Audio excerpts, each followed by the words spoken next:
This is the Crucible, the JRTC Experience. Fox taking fire from vicinity, East LZ Rock Cut. Fire the Kilo Echo 33111 over. Roger, stand by. Right back there, clear. Fire!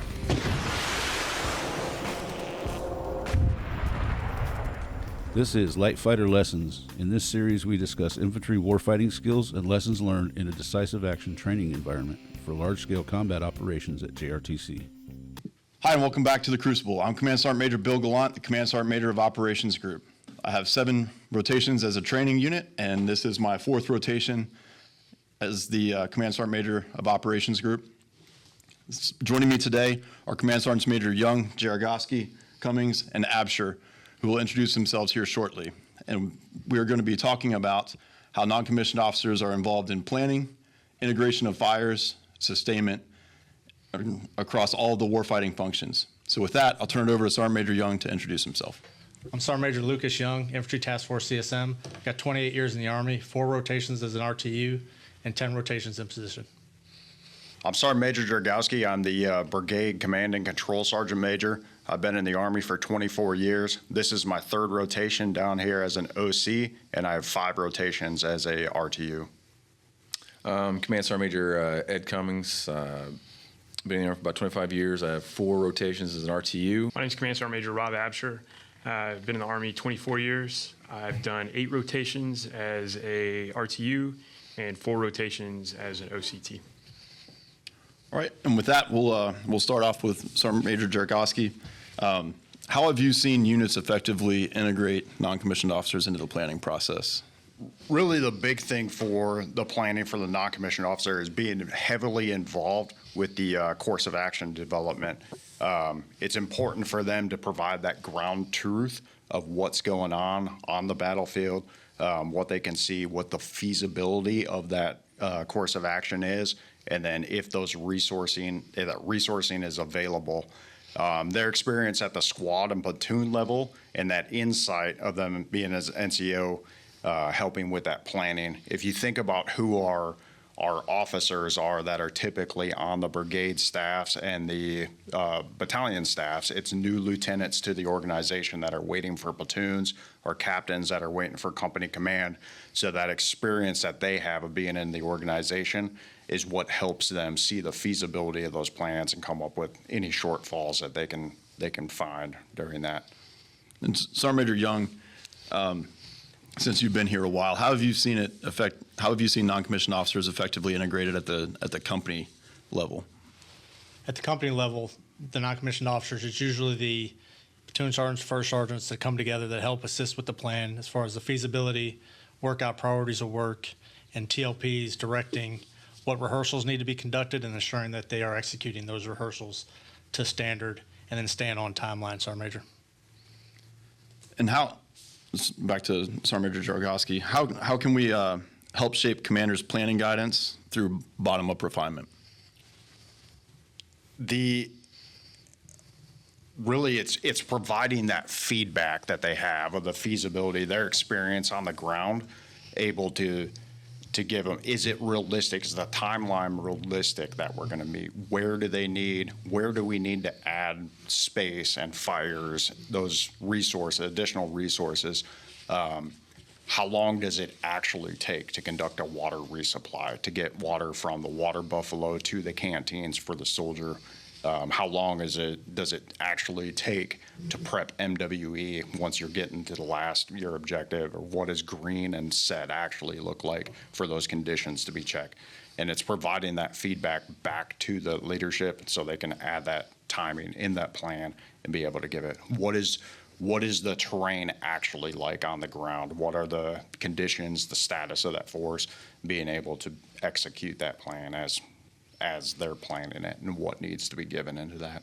Yeah, I think you've kind of hinted at it, but I think what I'm hearing you say is the role of the non-commissioned officer is to help balance out what the planning estimates are, whether it's consumption rates, movement, rates of movement, and that sort of thing, and they're analyzing the conditions that are actually on the ground and in the environment, and they're enabling their officers by turning those assumptions into fact. Is that kind of? Yeah, it's given that ground truth of what is actually on there and what's feasible for the units for what their training capability is, and them having that experience of being on the ground to be able to provide that, where it's not just planned off of charts and assumptions, it's planned off of ground truth of where the unit is actually at and what they're trained to actually do. Yeah, and I think you just made a great point. Non-commissioned officers providing the truth about where the formation really is, and I think that's where we as sergeants major provide the most value for our commanders, whether at the battalion or brigade level, is throughout our battlefield circulation, not battlefield tourism, we're going out and seeking truth to see, ACOs reporting that they have, 5 quarts of water per man, and this is their ammunition status. We're actually going and checking that and finding out that maybe they've consumed resources a little bit faster than we thought, or there are inaccuracies in their reporting and that sort of thing. And then we take that back to our commanders and staffs, and we use that to continue to refine the planning guidance and that sort of thing. Sergeant Major Absher, I'm going to kind of put you on the spot here. How have you seen non-commissioned officers assist in identifying the key transitions in the fight? Honestly, Sergeant Major, it's based off our experience. Our officers have a wealth of institutional knowledge that they've gained through their education system, where our NCOs come in with experience and the resident knowledge of having, served from private all the way to whatever position they're at, command sergeant major. So using their experience, understanding where the friction point's going to be, and then how to apply the appropriate resources that they have available to them to that friction point, I think is what we've seen to be most successful so far. Okay. Fires. How have you seen non-commissioned officers effectively assist in the echelonment of fires? I think of platoon sergeants who are keeping an eye on the clock and keeping the platoon moving or slowing them down. But what other ways have we seen? So I think, Sergeant Major, that's truly the key, what you just said. So for the element that's on the ground, whether it be the platoon, squad, company, it's the individuals understanding, the targets that are allocated, how long it's going to take those targets from shot to splash, how long that's going to take, how much time they have to move, and then hitting those triggers so that they can, stop the 120s, hit the 81s, stop the 81s, hit 60s. I think that's crucial. Oftentimes they know there's a target out there, and they call a target either too early and it's ineffective, they're moving, or it's too late and they can't because they're within the minimum safe distance. So I think it's really understanding targets that are available, what targets are allocated, and then the capabilities of that weapon systems that's delivering that round is crucial to them understanding that, Sergeant Major. Yeah, and I think the COG talks about it all the time. Simple plan with detailed graphics, those phase lines to let you know when to transition from the 120s to the 81s, from the 81s, the support by fire is being in place while the 60s are suppressing, and maybe the targets on the far side of the objective are being executed by the higher caliber weapon systems. How about assisting in shaping the security zone? I think our NCOs, Sergeant Major, are the ones leading the patrols through the security zones. They understand the commander's maneuver plan. They understand the terrain based off, again, experience. Like we keep throwing the word experience, but our NCOs are experienced, and they can look at the terrain of a battlefield and understand the appropriate amount of resources, capabilities, and how to adjust their security line to that, Sergeant Major. Yeah, I think that's especially critical in the defense because we're seeing it in the rotation we have right now, where they did not establish an effective security zone. So the 421st BDET was able to get, their first contact wasn't with an LPOP or a roving patrol. It was actually with the main defensive line. So I think they really missed an opportunity there. as they shape their defense. I think they just see it as, they do a fighting position and they think that's enough, and not understanding that you have to be able to see and engage the enemy at your, the maximum effective range of your weapon, and then dial that in as they get closer, vice 50 yards to your front, where you're just going to end up getting overrun with masses of people. Yeah, that's right. And I saw this the other day when I was out as they were preparing for the defense. I saw fighting positions that were oriented on the road that was right in front of them, 25 meters, and they're not taking into account the max effective range of their weapon systems. Whereas, to me, the defense is kind of easy. It's difficult to execute, but planning it to me is fairly simple. Where do I want to kill them? Okay. Where do I want to kill the enemy, that is? Okay, now I'm going to if I'm facing a mechanized force, I'm going to put my anti-tank munitions, the direct fire ones, in an area where they can achieve maximum standoff, and then I'm going to secure those positions. To me, that's the nuts and bolts of the defense, is really planning that and then integrating the fires into that plan. But you're spot on with using your weapon system to the max effective range, because otherwise they're just going to be right in your face. With that, it takes that team leader and the squad leaders to get down and verify that they're doing that at the gun level and looking to see that they're actually maximizing that effective range of that weapon system versus where it just was placed on a map, and actually providing that, yes, I can cover this sector of fire with where this gun is in place at the gun level, and not just standing behind it or looking at it on a map. Yeah, and that's something we coach all the time. We'll pull the soldier out of the fighting position, put the leader and that non-commissioned officer in the fighting position, and say, what can your soldiers see? And 9 times out of 10, they're not able to see what we want them to be able to see, and that sort of thing. Sergeant Major, as we look to the future battlefield and the introduction of technology to maneuver, and we saw it in our last rotation with 101st, units are becoming more decentralized. Our small unit leaders, our NCOs, are taking more charge of the security zone just based off that. So, I think as we look to the future, our NCOs are going to be more empowered just based off the capabilities they have in their hands with technology. Yeah, and an important note on technology, since you brought it up, it can't detract or can't take away from the basics. We have to be masters of the fundamentals, and that starts with, as you said, that young team leader and squad leader, because technology in the hands of an undisciplined unit that's not executing the fundamentals properly is technology that is essentially in the hands of the enemy, because they're going to get killed and they're going to lose it. Enemy's going to exploit the technology and employ it for their own use. Okay, how about deception operations? Have we seen non-commissioned officers kind of taking charge in that realm as well? So, Major, what I've seen is it's becoming what's new is old and old is new. The use of camo nets. A lot of our older NCOs that were pre-GWAT understand that, and they're filtering it down to the younger soldiers that just haven't done it, because we've been, in Afghanistan and Iraq, where camo nets weren't a big issue.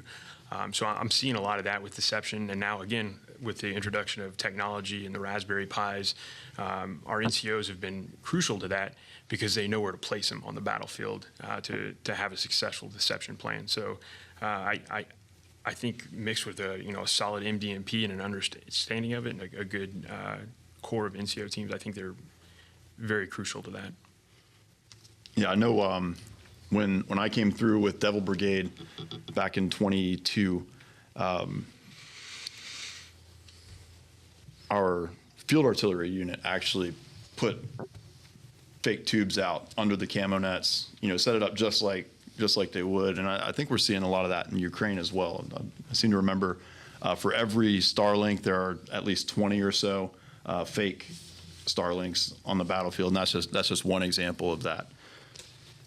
Moving on to medical evacuation, what are the current trends in medical evacuation, and how can NCOs shape that moving into the future? Sergeant Major, I think for me, what I've seen, you're either successful or not, and it's really based on having a detailed plan or a developed plan, and then rehearsing. Units that have a plan that is developed in detail, people understand what they're supposed to do, and then they rehearse it, usually succeed. Those that don't, or just say we're going to move from point of injury to the CCP without talking about how that's going to happen or who's going to move them, end up running into friction and delays for treatment. So I think it's huge that non-commissioned officers understand, one, and I look at platoon sergeants and first sergeants understanding how they're going to get their casualties off the battlefield. Having, in LSCO, we're going to have large numbers of casualties, but I don't think that alleviates us from having to take care of our soldiers and getting them back to the CCP. So I think more than just saying point of injury to CCP, but who's doing it, who's our aid and litter team, which vehicle is going to be used, does your LMTV still have stuff in the back of it, what routes you're going to take. I think those are key.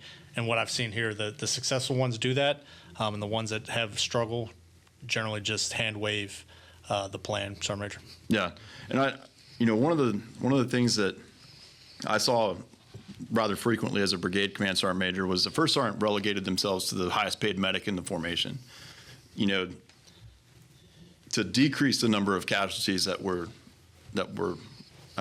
having, we have to be actively engaged in the fight and driving the fight, so that way our commander can focus up and out and help get additional resources and that sort of thing. But then when it's time to reconsolidate and reorganize, that's when that detailed plan that you described from point of injury to the Role 2 is really critical, and the detail of it as you talked about. Right. I think they get confused, and when we say, first sergeant, this is yours, like, yes, to help develop the plan. However, we don't expect you to be, as you said, the highest paid medic. Like, you help develop the plan, you tell people, put individuals in charge, whether it's whoever, it can be anybody, as long as they know that they're in charge and what they're responsible for. I think that's fine. But I agree, like, the first sergeant can't be the medic, can't be the guy that just does medic and chow. He's got too much experience and too much value to be relegated to that task, Sergeant Major. Yep. And it goes back to having the right people at that planning or during the planning process, having platoon sergeants there, having the first sergeant there, having the senior, like the platoon sergeant or the medical platoon sergeant there, the meadow, the PA, because the PA is going to know how they're going to want to receive casualties and so forth. So having the right people in the room to actually develop that detailed plan. And what I saw with this rotation specifically is they didn't get to that until later on in the rotation, as far as having the right people at the planning table. And it was almost too late, and they saw high numbers of casualties that were dying of wounds on the battlefield because they couldn't get to that next role of care in order to increase survivability. Like, we're going in from a coin fight to large-scale combat operations where we're not going to have superiority, like air superiority. We're not going to have superiority in the other domains, to where we're going to have to try and increase that survivability from the point of injury all the way to that Role 1, Role 2, and then also triage, and knowing what triage means and how to get to that reverse triage. And it's like, as much as I care about my folks and I want everybody to live, that's not the case anymore because of the tyranny of distance and because of those contested lines of communication.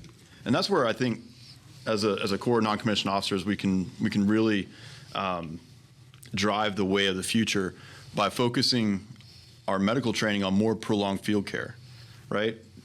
Extending that time, because you're right, the golden hour is gone. That's no longer a thing. I'm not getting 5 medics on top of me and then immediately getting loaded into a UH-60 and heading off somewhere. We've got to transition our focus to long-term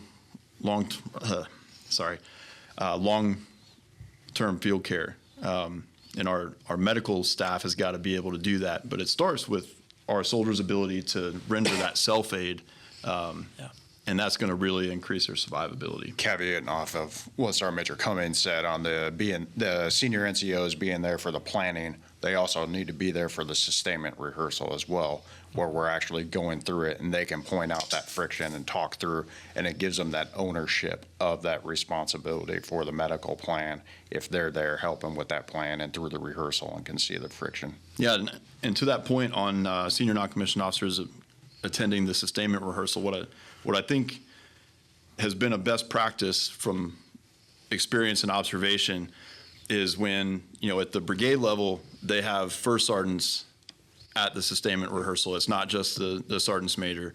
At the battalion level, that goes down to platoon sergeants. And I think those non-commissioned officers seeing the sustainment plan on the map and talking through sustainment by phase really helps units. You know, that builds them up for success, but simultaneously, to your earlier point, the squad leaders are out with their aid and litter teams, and they're actually rehearsing loading a casualty into a litter, the handoff from them to the ambulance, you know, so the FLA that's going to take them to the rear at the ambulance exchange point, actually loading soldiers into that while the medic is rehearsing the casualty handoff brief. And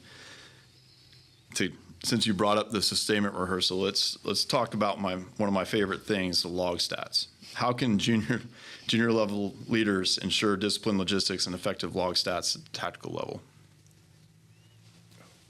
So I think they just have to embrace it, Sergeant Major. I know I was just as guilty as most as being, you know, I'm an infantry guy. I don't care. Just give me my water and food. I don't need to do any analysis on it. It's just going to magically appear.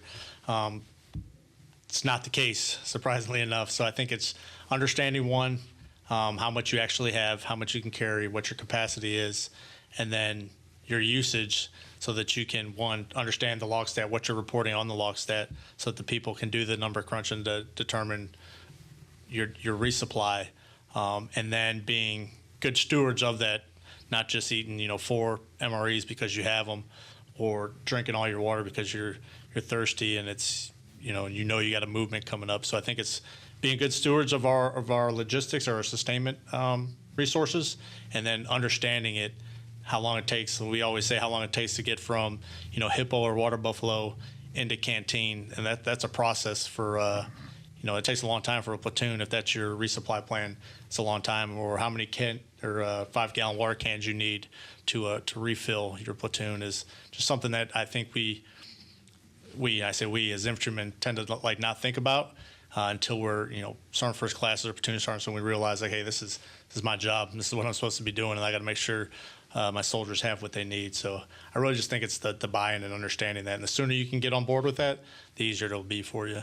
And I think that needs to start at the team leader level, right? Because you said it, I didn't care about sustainment until I was a battalion command sergeant major, and the reality of the situation was no more apparent than it had ever been, because growing up, just asked for stuff and it magically showed up. Yeah. And if you forgot to ask for it, it would still magically show up. And, we lived in a world of uncontested logistics, and we could just eat, drink, whatever we want. Didn't have to worry about turning your vehicles off because you had all the class 3 bulk that you needed. And you were never going to run out of gas. But I think starting with the team leaders, they need to understand the process from when they're shaking canteens and checking magazines, how that crinkled up right in the rain paper turns into a formalized report at the company level, goes up to battalion, up to brigade, to the BSB, the SPO, then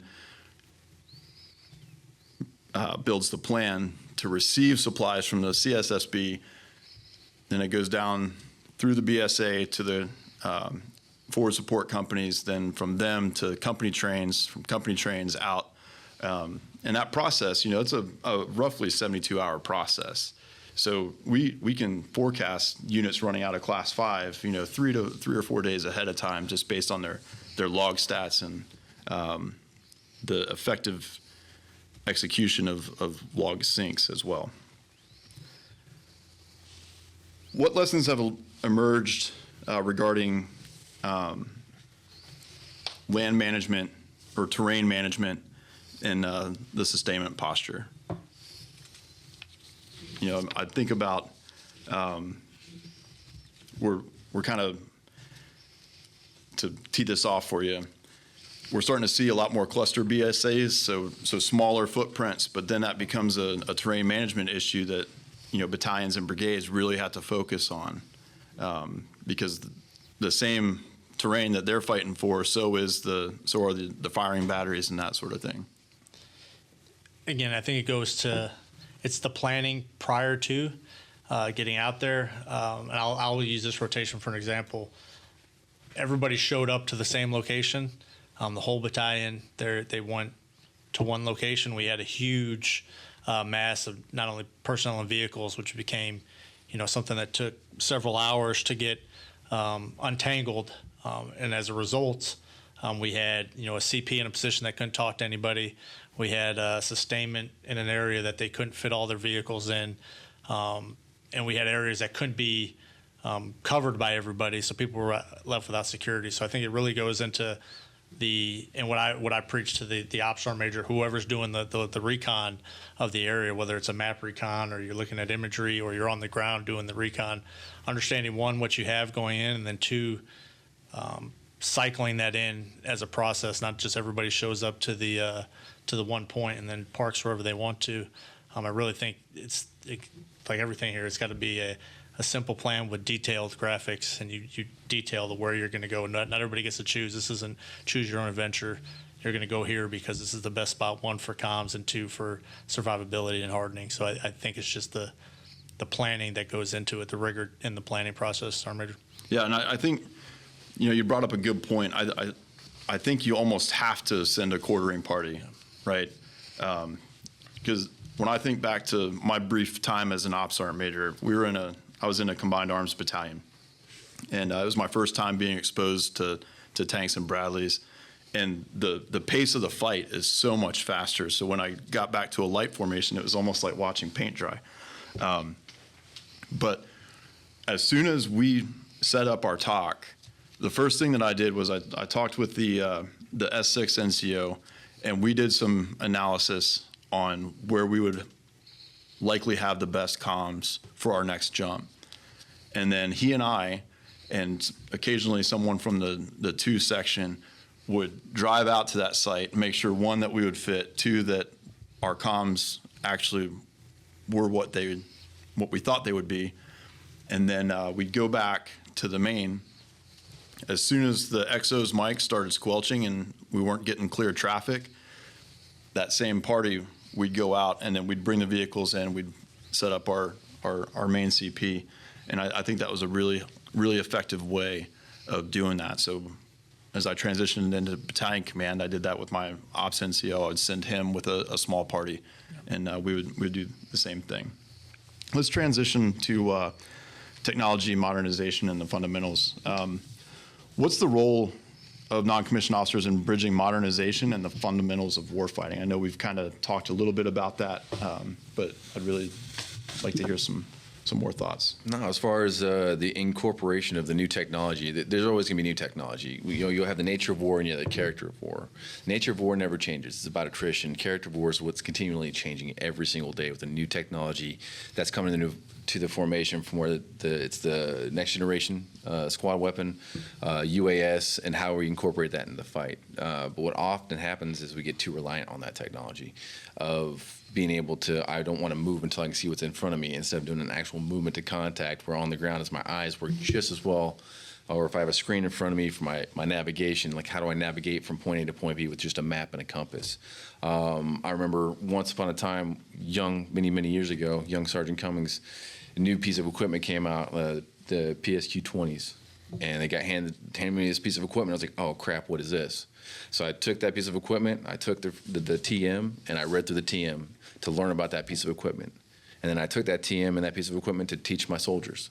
And I think sometimes we get so reliant and so comfortable with technology because our young soldiers are raised with technology, with screens. They're on them all the time. They're very comfortable in that realm.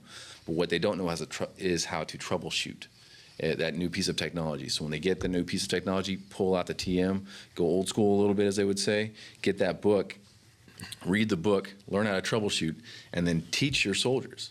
That part never stops. Don't just tell your soldiers to read this. Teach them about that piece of equipment so they know what happens. And then when you lose that technology, you're able to still troubleshoot or react and find another way to accomplish a mission. Yeah, to your point on over-reliance, I think it's really easy to tell when someone's navigating off of the ATAC or a GPS, because they're trying to walk a straight line, but really they're veering back and forth and they're doing all sorts of weird stuff. If they would use it for what it's intended for, which is the terrain analysis, then they could build their route in a way that has something that's memorable. All right, I'm going to go cross this draw at the second linear danger area crossing. I'm going to hang a right once I'm 100, 200 meters into the wood line, and I'm going to go generally north until I get to this piece of terrain that's going to tell me that I'm in my attack position or whatever the case may be. And I think we almost need to pull back the ATAC, those end user devices a little bit, and get non-commissioned officers comfortable with navigating with a map and compass again. I think that's kind of critical.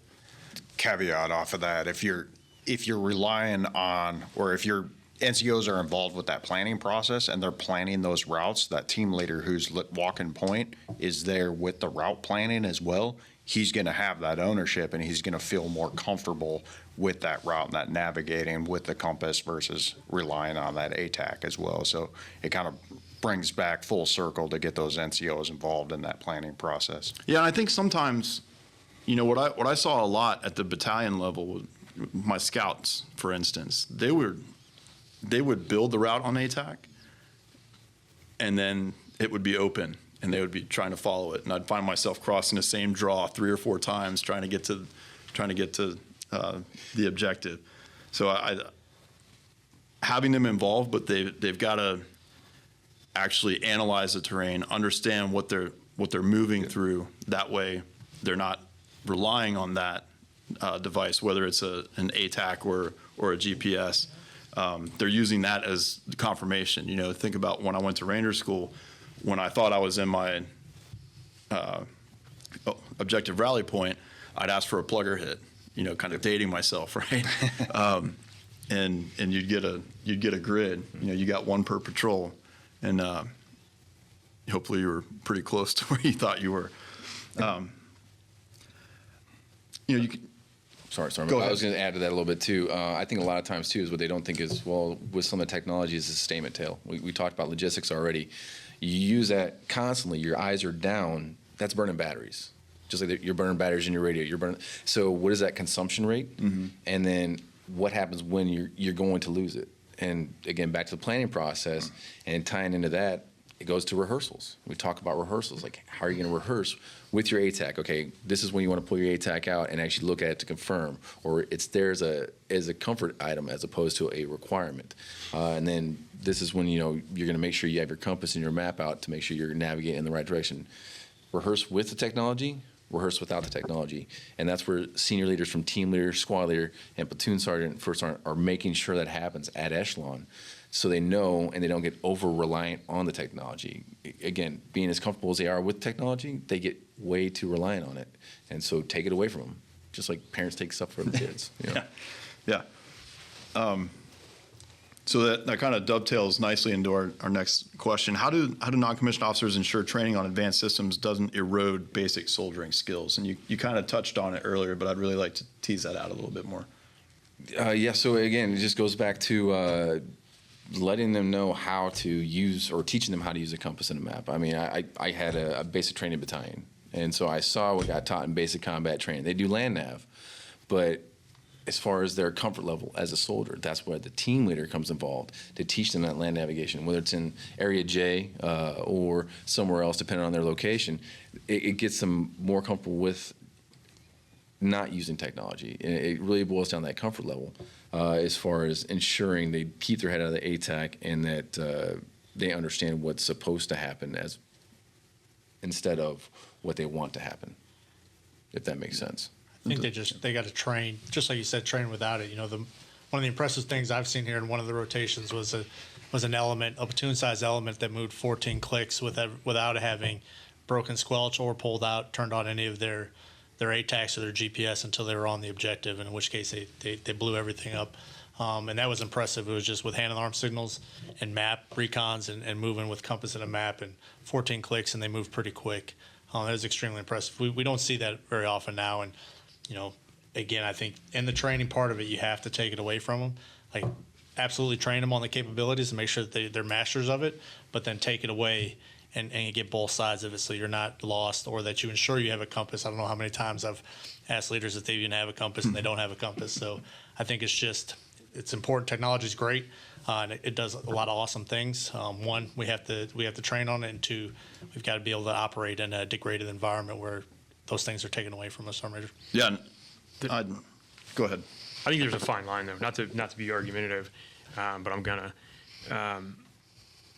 You have to master the technology too, because we are at a point where it's affecting our maneuver. I mean, we can look at what's going on in Ukraine, in Mosul in 2017, 2018, and then we look at the failures of units that come through right now. They haven't mastered their technology. Their UAS stays in a, their company trains and they don't break it out. So I think where I agree with you, I think there's a fine line of, hey, this is the place you test that stuff out at. This is where you develop your TTPs. You're not going to get it at home station. You're in a controlled environment here. So where I agree, I think that's super important to operate in a degraded environment. I think we have a great opportunity, though, to master those skills because we're learning a lot of hard lessons coming out of Ukraine right now. Yeah, I think to kind of tie those 3 points together, on one hand, we should be capable of making first contact with something that's unmanned, whether it's on the ground or it's in the air. I think that's where our SUAS operators, not users, but operators need to be proficiency-wise. And I think to do that, across the Army, we have to get a lot more permissive with SUAS operations at home station, because I think here we're confirming that we've validated our TTPs, hopefully. Whereas at home station, I saw it at Fort Bragg, and I convinced the leadership at Fort Campbell to do these big, just like telephone poles with a drone net over it. So Sergeant Gallant can go out for a foot march for PT with my squad, and we can finish at that drone net, and the drone guy in my squad can take off his ruck, throw it up, doesn't have to call for a ROS, doesn't have to contact range control, doesn't have to get a key. They just go in and they can fly it. And that's fairly, the site itself is really limited to your imagination. You can take some plywood, cut a couple holes in it, now you've got an obstacle course, and that sort of thing. But at the same time, I think that element that's leading with something that's unmanned to demonstrate proficiency in the fundamentals needs to be able to occupy a patrol base at night under load without talking. And I think that kind of ties your point in, where we have to balance that. And I think non-commissioned officers are critical to walking that tightrope or the fine line, as you said, between being experts with technology and then mastering the fundamentals of soldiering. With the return of high casualty warfare and large-scale combat operations, how are non-commissioned officers maintaining combat effectiveness under stress?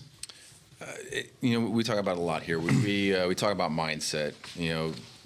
Depending on how good or poor the communication is in that organization, brigade develops, receives the order from division, then they pass it down to the battalion after do analysis, it goes down to the company, down to the platoon, to the squad, to the team. Depending on how good that communication is, which from what I saw from this rotation, it wasn't the best. A lot of team leaders, squad leaders, platoon sergeants didn't know what was going on. And so it was hard to keep their soldiers motivated to continue to fight the fight and keep and maintain that mindset, because coming from a different location, it's hot down here. They're sweating more, they're consuming more water, and they have to remember, oh yeah, I need to make sure I'm getting water for my guys, logistical support. But just giving them a simple task and purpose to increase their survivability. So when they go into the defense, hey, what are we doing? Well, all I know is we're defending this piece of terrain, so here's your sectors of fire. Here's how we're going to continue to improve our foxhole, provide overhead cover if you have time. This is what overhead cover is, and continue to give that soldier task and purpose at the team level, squad, and then platoon. And this way, when it does come time to fight, they've already increased their survivability. And how do they incorporate that technology as they need to? But again, maintaining that mindset, understanding that things are going to change. It's not going to be a pleasant experience going into a new environment that you're not familiar with. Because if you get into a large-scale combat operations, there's a couple of different theaters I can think of, and the one we're probably most comfortable in is the European theater. The one we're probably a little less comfortable in is probably going to be the Pacific Theater. And being ready for either of those is our job as NCOs to make sure our soldiers have the right mindset so we can go into any operating environment and survive and to essentially fight in our nation's wars. Yeah. I'm going to take a couple of the points that you just made, and I'm going to turn them into catchphrases that you can use for speech fodder, right? One, let no soldier cry from the grave if only I had been trained, right? You talked about how it's incumbent upon us as non-commissioned officers to train soldiers, to teach them what right looks like, to show them, hey, this is what a 2 standard fighting position is for an M4. This is one for a 240. This is an AT position, to include that overhead cover. Which brings me to my second point, my second little bit of speech fodder here. Camouflage plus dispersion plus hardening or digging in equals survivability. And that's a good way of thinking about protection. And I talked about the platoon that needs to be able to occupy a patrol base at night under load as being proficient. Well, we've also got to get out of the habit of walking in a file, right? We've got to disperse. We have to get into the right movement formations and then transition to maneuver at the probable line of contact. Okay. What does ownership look like for the non-commissioned officer corps in this era of transformation and contact? Honestly, as far as ownership of transformation and contact, understanding things are going to change. We have got to develop critical thinkers at echelon, team leaders, squad leaders, platoon sergeants who are getting away from checklists. Yes, we have PCCs, PCIs, and that we're going to create our checklist.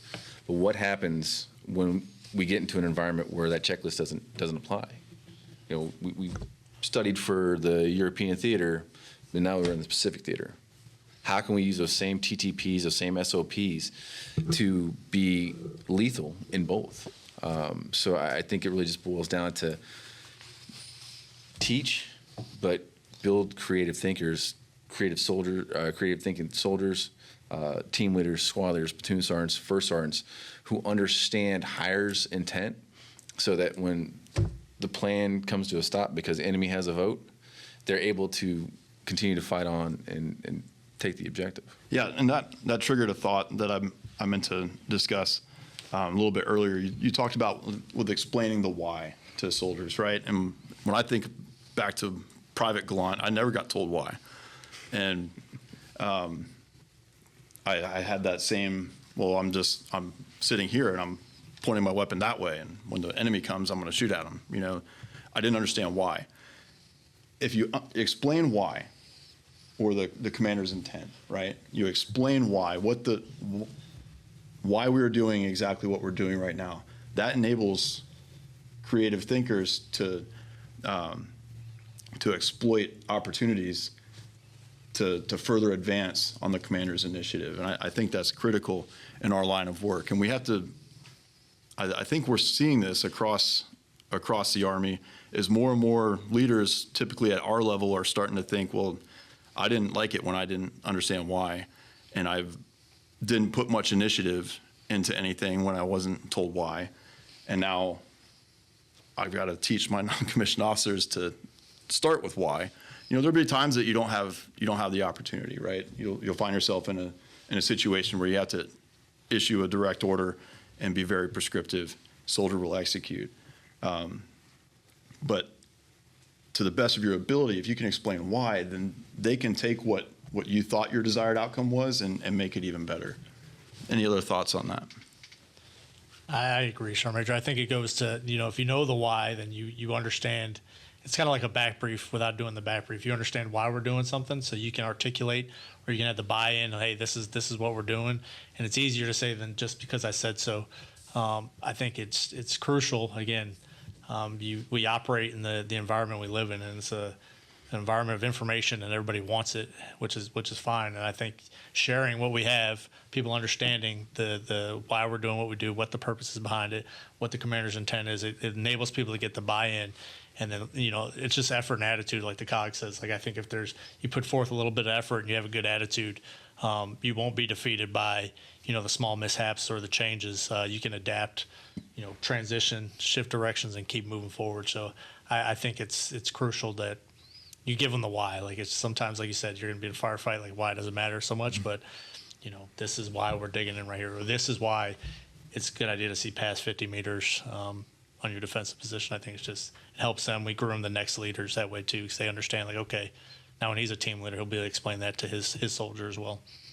That's where bringing the NCO into that planning process as well really helps them understand that commander's intent and what the outcome of that mission is and the why of it. And they can relay that back down to their soldiers, whether it's the team leaders relaying it down or if the team leader wasn't involved in the planning. But being able to fully understand what that commander's intent is, to me, which is the most important.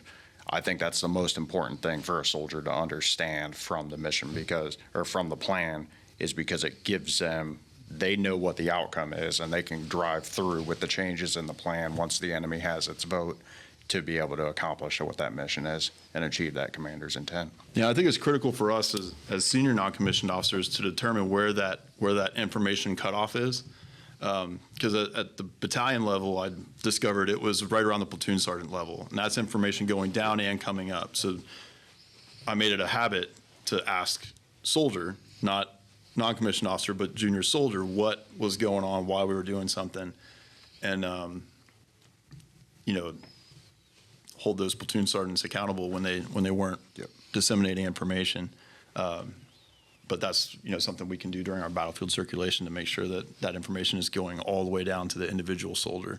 Now, they might not put it in perfect terms, right? They're not going to use doctrinal terms, but if they demonstrate an understanding of what's going on, and sometimes they're just scared of us too, right? Yeah. You might be the nicest person in the room, but because your rank has a few more stitches on it than theirs, they get really scared of you. But we'll start with Sergeant Major Absher. Any closing thoughts that you'd like to share with the audience on the evolving role of the non-commissioned officer or enduring role of the non-commissioned officer? We're an ever-changing Army, Sergeant Major, and I am convinced that our non-commissioned officer corps is our asymmetric threat as a United States Army. Having traveled the world and talking to different armies, everyone's so impressed with our non-commissioned officer corps because we're educated, we're experienced, and we're empowered, and we have the ear of our commander. We look forward to large-scale combat operations. I think the NCO Corps is what's going to take us to success and survive. So I think continuing to do things like this and seeing the TTPs that we're seeing in rotations is very valuable for our Corps. Yeah, the NCO Corps, we can never stop learning. We always have to continue to improve, continue to give the why, continue to build trust with our team, so when we don't have time for the why, they know it's for a reason. And then the better they understand the mission, they're able to take that discipline initiative. So just continue to improve your foxhole every single day, get better in some way, shape, or form, that 1% improvement every single day.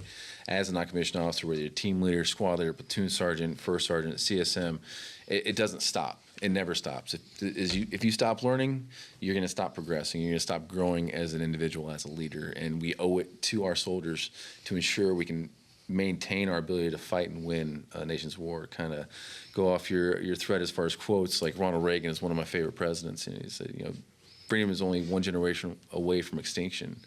It has to be fought for every single day. And if we, as an NCO Corps, stop fighting for that and stop growing and learning and teaching and developing, we could find ourselves extinct pretty soon, find our freedom extinct pretty soon. I think we need to do a better job of educating our NCOs on the staff process, sending them to battle staff school, picking those talented NCOs that we think have futures or potential to become sergeant majors, where they're going to spend a lot of their time on the staff afterwards, getting them to battle staff, having time spent as a battle NCO in the MDMP process and those junior levels will give them that higher understanding once they're on the staff and in the staff and working with there as an ops sergeant major.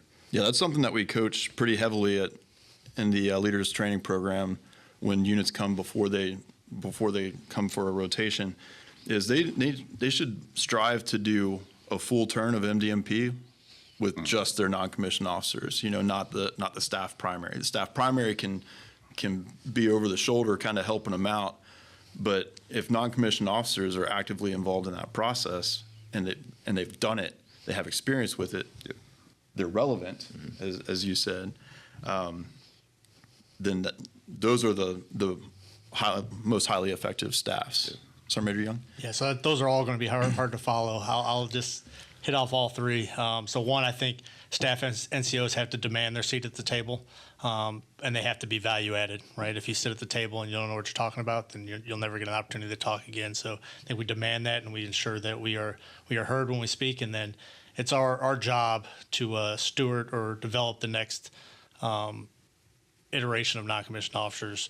We have an obligation to ensure that we are developing, our replacements. And I think that's important to see. Like we identify talent, we ensure that we groom that talent to be the next, command sergeant major of whatever name of battalion, and help them get there, and not just, look out for ourselves, but our organization. You say once you become a non-commissioned officer, it's not about you, it's about your team, it's about your squad, your platoon, and that remains the same. Regardless of the rank that you're at, you have the obligation to develop our junior leaders. So I think that's one of the most important things that we do, Sergeant Major. Yeah, absolutely. A leader's number one obligation is to create more leaders.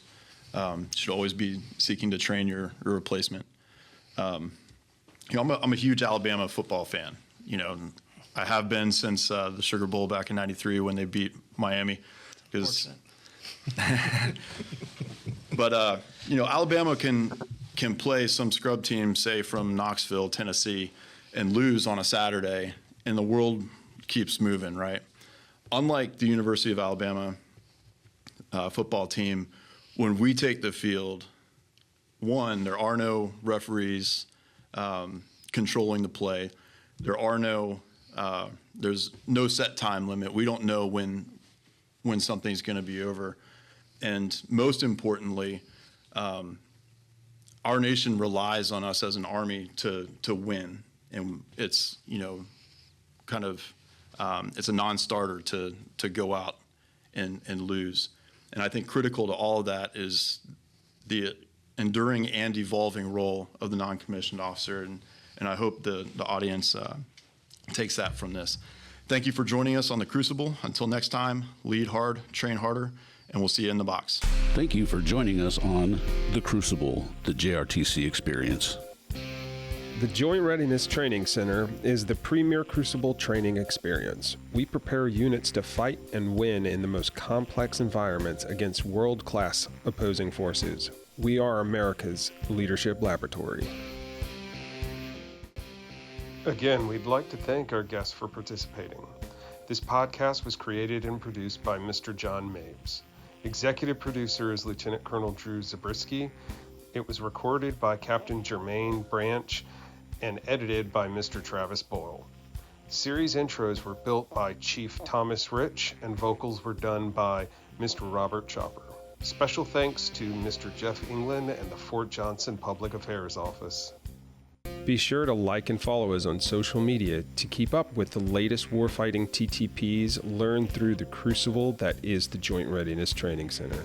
Follow us by going to https://linktr.ee/JRTC. We'd like to thank our partners at the Center for Army Lessons Learned of the Combined Arms Center, especially the JRTC Call Observations Detachment. Be sure to follow them on social media as well. Follow them at https://www.army.mil/CALL. Don't forget to like, subscribe, and review us wherever you listen or watch your podcasts, and be sure to stay tuned for more in the near future. The Crucible, the JRTC Experience, is a product of the Joint Readiness Training Center.